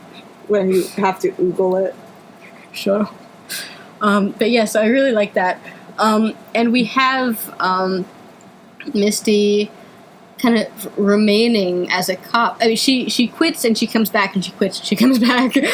So she does toy with, like Luke toys with being a hero for hire, she toys with quitting being a cop. But unlike in the comics, it doesn't stick, and she comes back, which works, and it makes sense. We don't get to see the details around the situation in the comics in which she leaves. We know that she was put on desk duty, and she didn't like that. Here, she is kind of allowed back in the field eventually, and we see her she goes out in the field anyway, and she keeps getting in trouble for it. And it's amazing that she is still allowed to have a job at the end, really. I mean, if she were... there's a lot of kind of hand-waving stuff going on with her bosses. Yep. Because they recognize how good she is and that she's going to do this anyway, and, okay. So there is a lot of that. So, yeah. But I am curious to see where they go with her still being a cop. I really want Nightwing Restorations. That means a lot to me. But they're making this work. It does make sense. It fits with her character. And I'm curious to see where they go with Misty remaining a cop in this situation. Particularly, and obviously we're going to see more development of that in Iron Fist Season 2, and her relationship with Colleen and with Danny, and where that all leads. But yeah, so I really liked Misty's arc, and also the development of the fallout of the scarf situation. Yep. Where she is faced with similar choices to the ones he made, and she is faced with this fear that she's going to do that, and that she almost does end up down that route. It's the same thing we see. It's the criminal life can sneak up on you. Yep. That we see with all the characters. So that was where it was kind of so with Luke. I thought it was done really well with Misty. All right. Do you want to shortly touch base on Tilda? We can talk about Tilda, then Heroes for Hire, and then give our recommendations. And then we can wrap it up. Yeah, so let's talk about Tilda. I was really excited about Tilda, but I was also kind of set up to be disappointed by Tilda, because I love her in the comics, and when you have a character who starts out as a child prodigy engineering genius with an army of killer robots who turned a bunch of people into werewolves one time, there's really nowhere to go but down. I mean, theoretically, she could have turned those people into semi-werewolves. But she didn't. But yeah, so essentially, yeah. So Tilda in the show was really interesting. I enjoyed her. But she's essentially a new she's not to Tilda Johnson in the comics. Yeah. So it felt like a little bit of a waste of that character. I mean, they did... The name Nightshade, actually, it's always been kind of random in the comics. It does actually make sense for this version of her character. But it still felt like kind of a waste of the character, particularly since there's so many, she's completely different from the comics, and I really like facets of her character in the comics. Yeah. But so if we treat her as a new character, not a version of Deadly Nightshade, I thought she was interesting. Yeah. Again, we've talked about the stuff with Mariah, and that complicated, horrible relationship situation. Yeah. And the fact that Tilda doesn't have much information. She's very naive. She's wanted to go off on her own, but she still also, on some level, wants a relationship with her mother. Mm-hmm. And she is kind of naive. I mean, she tries not to be naive about it, but she is fairly naive about it. She tries to be discerning, but she really can't tell what, Yeah, I mean, it's hard to tell what. It's really hard to tell, yeah. And she, again, her perspective on Mariah, just like with everybody else, her perspective on Mariah changes again and again throughout the show. Mm-hmm. She helps Bushmaster out. I thought that was really cool, that little alliance with Bushmaster. Yeah. And, saving his life and delving, because having made her a homeopathic doctor here, kind of having her encounter that aspect of Bushmaster. I thought that was cool. And, of course, the big thing is that she is kind of the new person. She's kind of filling the role that Mariah filled last season, where she's this person who is in the Stokes family but wants to escape from it, feels separate from it, is disgusted by it, but in the end starts to get pulled into it, in a way that she doesn't recognize yet. Yep. And she, murders Mariah. She kills her mother. And that's a fairly solid step towards. Yes. Despite, regardless of her motivation and her reasons for doing so, that's the first step. Mm-hmm. It's the same thing as Mariah killing Cornell. She wasn't doing it to be a criminal. She was doing it for emotional reasons, for all the nastiness tied up with her family. But it was still the first step. Yeah. Yeah. So yeah. I mean, I liked her. I really haven't encountered her in the comics, but I liked her in the show. I thought she kind of started getting a little out of character at the end. Like borderline. Yeah, it was a little hard to follow yeah, her. Not like at the very last episode. I thought she looked super cool in her nightshed get up. Yeah, we had the costume reference, which we mentioned. I love the hair buns, the hair poofs. They're very cool. Yeah. If I could get my hair to do hair poofs, I would do it. Oh yeah, all the time. Yeah. So yeah, she was. I didn't think she was the most interesting character, but they did interesting things with her.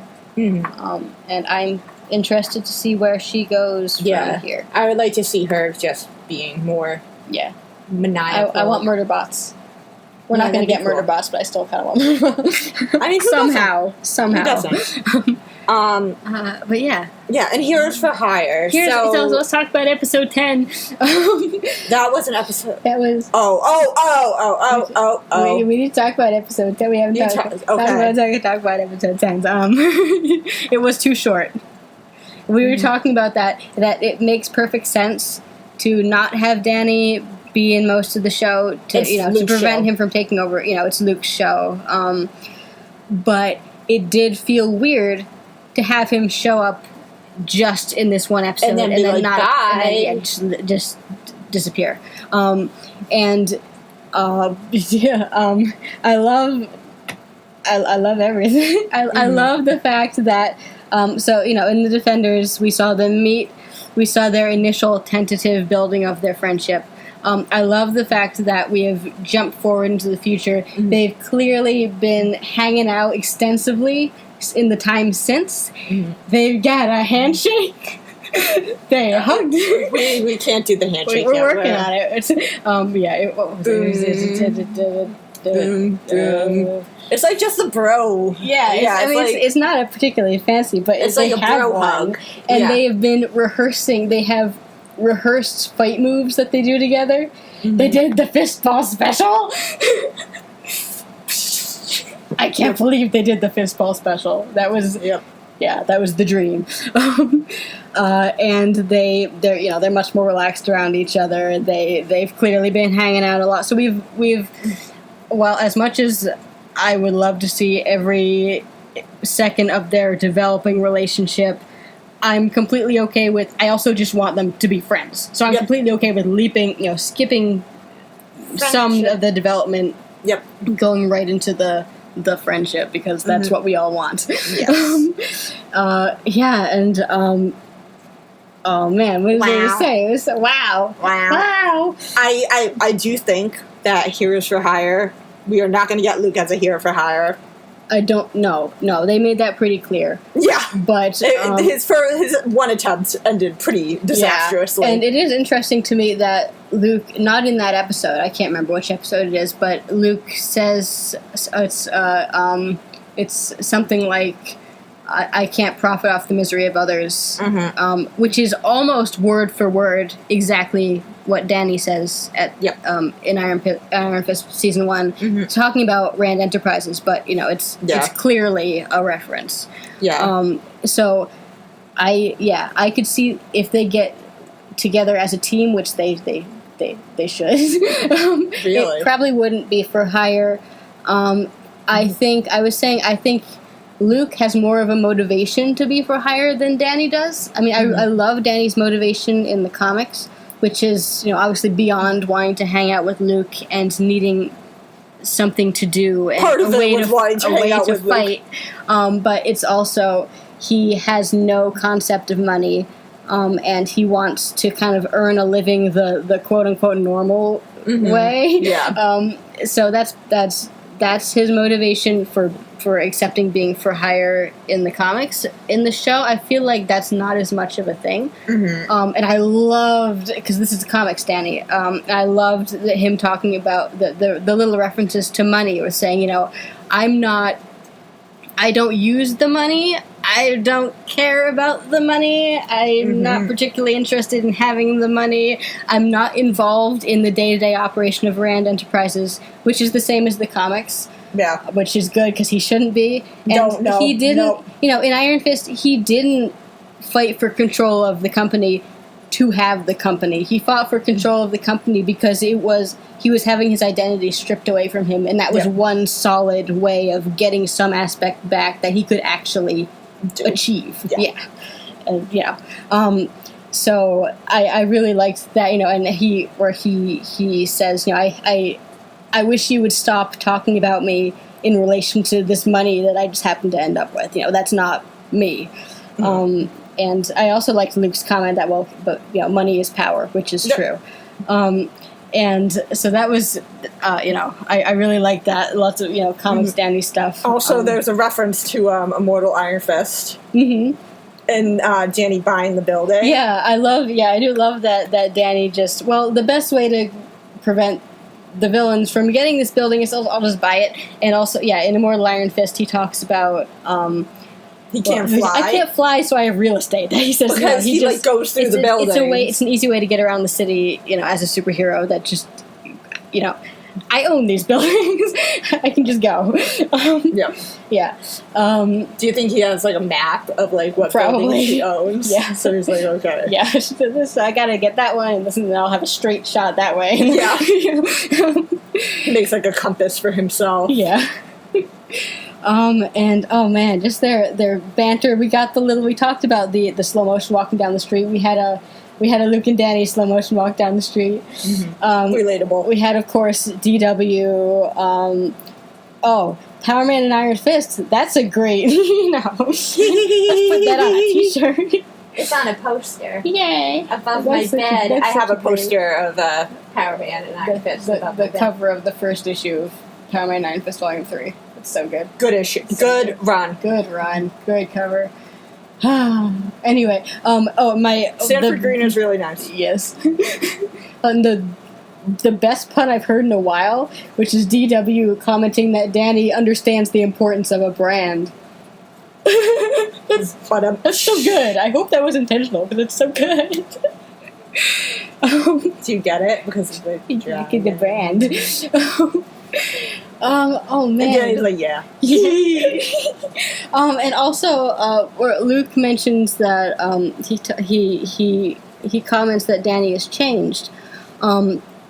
And so we see that Danny he's settled in a bit. We've seen him in a state of emotional rawness for a long time. And I'm, as someone who cares about him very much, I'm really happy to see that he has relaxed a bit. He has worked through things a little bit. He is much less angry. He's much more focused, as he says. And we get a little bit. There were actually a bunch of references to Matt in the show. I mean, particularly because Claire is still thinking about that a lot, about Matt's death. And Luke mentions.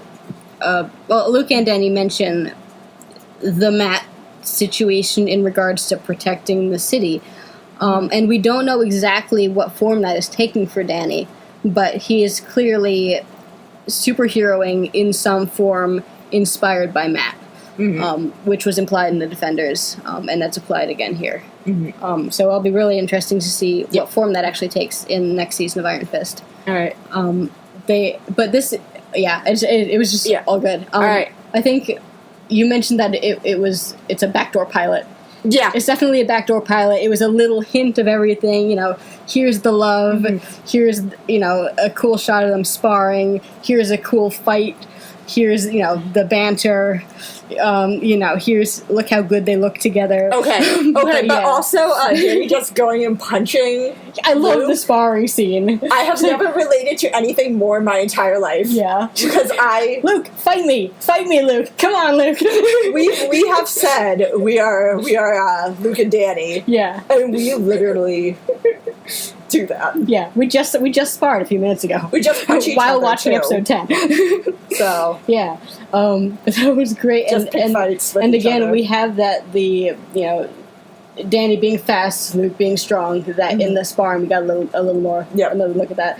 And patty cake, which was so good. They were so good. And also the fact that they saved the Turk cameo for this episode, which was great. And also the big final thing. And also, you killed Matt! Matt! No! My Matt bobblehead just fell off, and it's all of E's fault. Where did he go? Oh no! I'll get him. You killed him! I'll get him! You killed him! It's okay, he's been dead before, he'll be fine. No, he's only been dead for real one time. And now it's two.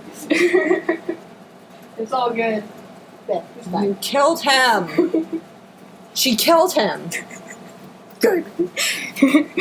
But the fact that,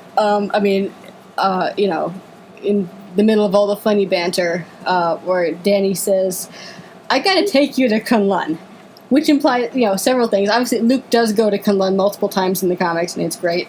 But also the fact that more confirmation that Kunlun was not actually destroyed, which means a lot, to Danny's. To Danny, and also the fact that Danny, again, we have more conversations, and Danny saying, this is my heritage, don't make fun of it. Right. Just stuff like that. And again, I'm really hoping for a Kunlun-centric Iron Fist season 2. So yes. All right. Anyway, beautiful stuff. Okay. So are we going to do our recommendations? Well, let's do really quickly. Is Punisher still filming? I feel like they wrapped. I feel like I haven't heard anything in a while. Punisher was filming. There were a ton of leaked videos and pictures and stuff. It's paparazzi are terrible. You're not supposed to do that. That's really rude. If you're on Don't do that. Please sit there quietly. Yeah. If the actors approach you and ask if you want a picture, that's when you take pictures of actors. Otherwise, you don't. You just shut up. Yeah. Basically. Yeah. Right. Make yourself unobtrusive. But so Punisher is happening. Jessica Jones season 3 is in the works in some capacity right now. And San Diego Comic-Con is coming up soon, so they're going to there's going to be an Iron Fist panel there, which I'm really excited about, but I'm also really pissed because I wanted it at New York Comic-Con because I missed the friggin' last one. And speaking of New York Comic-Con, we do plan to be going to New York. Yeah, we're going to be there, so message us if you want to say hi. If you encounter us. I will definitely be dressed as Mike Murdock for one day. Speaking of which, if you've missed all the freakouts on the blog recently, and if you have fallen out of the current Daredevil run, please do come back. The current arc is really cool. The Matt as Mayor is really cool. But in August, the next arc is going to be one of my weird pipe dreams made real. Mike Murdock is becoming a real person. Good. In August. And Phil Noto is doing the art, so it's going to look really beautiful. And it's everything I've ever wanted. So So get excited, because I'm counting the days. What else? Everything else has been canceled. I'm waiting. I'm shocked, given the show situation. I'm still freaking waiting for them to do a new either solo series for Luke and Danny or another Power Man and Iron Fist run, because this is the time. Yeah. We're waiting for it. But yeah, so, and they're definitely doing another Jessica Jones run. They've talked about it, but they haven't announced it yet. Because Bendis is off. Yeah. But they've mentioned an all-female creative team for it. Oh, that's just not by name, but that's in the works. But in any case, yeah, Daredevil is still going. Punisher is still going. Lots of other good comics. We have, if you haven't seen Infinity War yet, go see that. Ant-Man and the Wasp is coming out soon. And Black Panther is a bit old, but it's really, really good, and I love it. It's ancient. It's a few months old. It's passé. Well, in the MCU, that's pretty passé. Time moves fast. But I that's probably up there in one of my favorite Marvel movies ever. So if you haven't seen Black Panther by any chance, please do, because it's up there on my top Marvel movies. And Infinity War is up there on my top Marvel movies, so also go see that. And we had talked about doing this at the end of these, where we would recommend comics that might not normally come up on the blog that we like, just to, because we're always promoting comic book reading. It's added a lot to my life. I really enjoy it. It's a great medium. There's a lot of great comics out right now. It's a really good time to get into them. And so just recommending a few that we like that we might not mention otherwise. So I actually do not have a comic. I have a Target find. For context, I read a lot of comics, but I also read comics for my job, so I have a little bit of an advantage here. I have too many to recommend. Okay, yeah. So I found this at Target, and it was really entertaining. It is a children's book called Grow Up, Ant-Man, and it's written by Brandon T. Snyder and illustrated by, Jessica Von Innerbenner.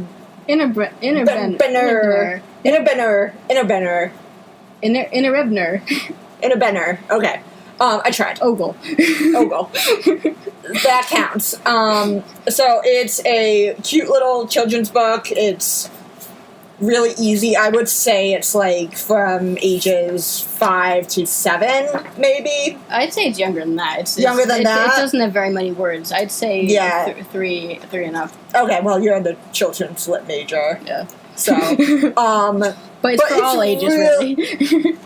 I bought it completely unironically because I really enjoyed it. And it's just a cute little book about Cassie and Scott Lang. And Scott Lang getting into some trouble.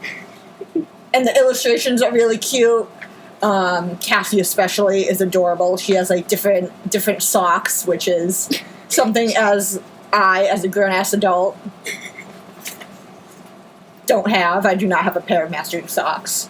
And it's just a cute, like, if you just want to buy it for a kid in your family or as a collector's item, I really, like, I'm very fond of it, and I wanted to share, so. And we should make a post kind of listing these, or list these when we post the video, or the commentary or something, so we can have these written down. You know what we could do? We could make a link of each of the topics and put the time next to it. Oh, that's smart. And then put the recommendations up there. Yeah. So I have two because I couldn't decide. I read a lot of comics. So the first one is one that I haven't read very much of. I've only read the recent run, but it's something I've wanted to get into for a while. And I got into the current run and I've loved it. And it's Quantum and Woody by Valiant Comics. And it's the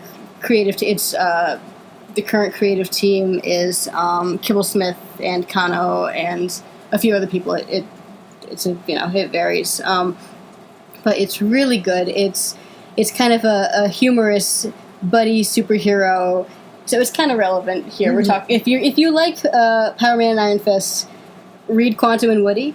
It's about these two brothers who end up in a kind of nuclear accident who end up with energy-based superpowers. The downside is that it also destabilizes their molecules so that they need these containment wristbands. And if they don't clang the wristbands together once every 24 hours, they dissipate into pure energy. So they have to see each other every 24 hours, which is a problem because they have a really dysfunctional sibling relationship, and they kind of hate each other all the time.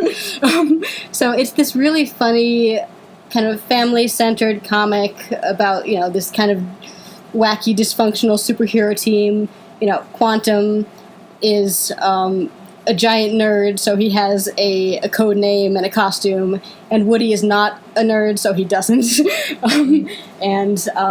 It's just a really, particularly the current run, it's very clever humor, great art, great writing, and it's only 7 issues in right now. The first trade paperback is coming out in a few weeks, so it's really, you can get into it really easily. You won't have missed much. It's a pretty good, like I said, I had never read any Quantum and Woody before this, and I wasn't too, I picked up on what was going on, so you can start with this run.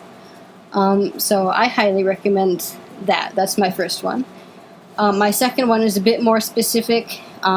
If you're a Flash fan, particularly a pre-Flashpoint Flash fan, and you're not reading Flash War, you need to be reading Flash War.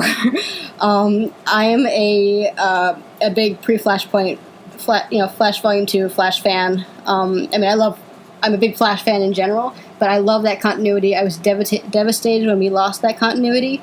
And if you've been out of Flash comics for a while, Rebirth has started bringing that back, starting with reintroducing the original Wally West. And the current arc, Flash War, is delving into specifically the loss of that continuity and the fallout and specific stuff dealing with Wally remembering what he's lost. And that's all I'm going to say. But it's really good. Sounds pretty depressing. It is really depressing. But it's if you're emotionally attached to that continuity, it's really well done. It is a superhero fight, but it's done in a way that makes sense. Barry and Wally both have really good points, and you understand the argument. And it's going to have huge lasting consequences for the comic. If you haven't read any Flash, don't start here because it is reliant, particularly if you haven't read any pre-Flashpoint Flash. Read that because it's awesome. But this, you need context for this. But it's really good. It's really well done. It's really exciting. I've cried at every issue so far. I would start for this with the most recent annual, and then after that, I would start with, it technically starts with issue 46, but I would start with 45 because that's a big deal issue and it's kind of a standalone issue. And currently, issue 49 just came out. So, and it ends with the arc ends with issue 50. So, hop onto that if you haven't, and if you're into, that, because it's really good and it's really exciting. Mm-hmm. So those are my two. Also, we both want to recommend Superior Foes of Spider-Man, yes. And he's going to give the creative team right now. It is Nick Spencer, Steve Lieber. Oh God, who's the colorist? No, who's the colorist? No, Spider-Man. Oh, why am I here? Whatever a spider can. Do do do do do do. Do you want to discuss why we love Superior Foes of Spider-Man while I do I was trying to distract them with my song. Okay. Superior Foes of Spider-Man is, and we recommended this in the last review. Yeah. But by far the funniest, not only the funniest comic I've ever read, but probably the funniest piece of literature I've ever read. Yes. It is hilarious. When people are like, haha, I laughed out loud. No, honestly, you will laugh out loud. You don't have to understand Spider-Man or continuity at all. Spider-Man's not even in it. Daredevil is, ironically. Yes. So Nick Spencer, Steve Lieber, and Rochelle Rosenberg. Okay. So anyways, It is, the funniest thing you will ever read. You don't need any Spider-Man context. You just need to be interested in very corny, Silver Age, over-the-top, but bad villains. Yeah, but also really terrible people, but in a funny way, but also really terrible people. Yep. It's a great balance, and that's one of the things I love about it, is that it's really funny, it's really funny, it's really funny, and then you'll hit a plot twist that you didn't see coming because you were laughing so hard. And you'll be reminded of how horrible these people really are. And then you laugh at something else. It's just a really smart, well done, brilliant comic. Can we give them an example of the snippets you can expect to find? Yes. A decapitated head. In a toy car. In a toy car. Complaining all the time. Yep. You can, Cowabunga! It's Hydro Man. No, Surf's Up! It's Hydro Man! I now say that whenever I see Hydro Man, regardless of the context. Speed Demon's dog, which he stole from a small child, and which he becomes inordinately attached to. Don't mock the Shocker. Manipulating Matt Murdock into losing a court battle. Yeah. Boomerang not wanting to die with a boomerang on his forehead. It's just read it. It's really good. It's really, really good. And it's not long. No, sadly. I loved it. When it was coming out, each solicitation said, not canceled yet. And then the final one was, not canceled. But it was good. It was good while it lasted. The writing is super clever. Yeah. It's just an easy, light read. It will change your life. It will, I don't want to say it's like an easy read. It's quick. It's a quick read. It's a quick read. It's not an enjoyable read. It's not a dark psychological. You're not going to get emotionally riled up over it. You're just going to be like, what are these bozos doing? Yeah. And they're always doing something. Yes. So many things. Surf's Up. It's Hydro Man. And then he gets really depressed and he hangs out in the Shocker's apartment. And then you'll laugh. You'll just laugh. And then Chameleon using the bathroom and not flushing. All right. Anyways. That concludes our current installment. Of what is this called? What is it's some nerds having disjointed conversations about Marvel Netflix shows. Okay. We'll see you for the next episode. Whatever the next show is. Yep. Yeah, who knows? Could be anything. All right. It could be Heroes for Hire. And we're gonna Google the heck out of that. Yes. All right. Bye.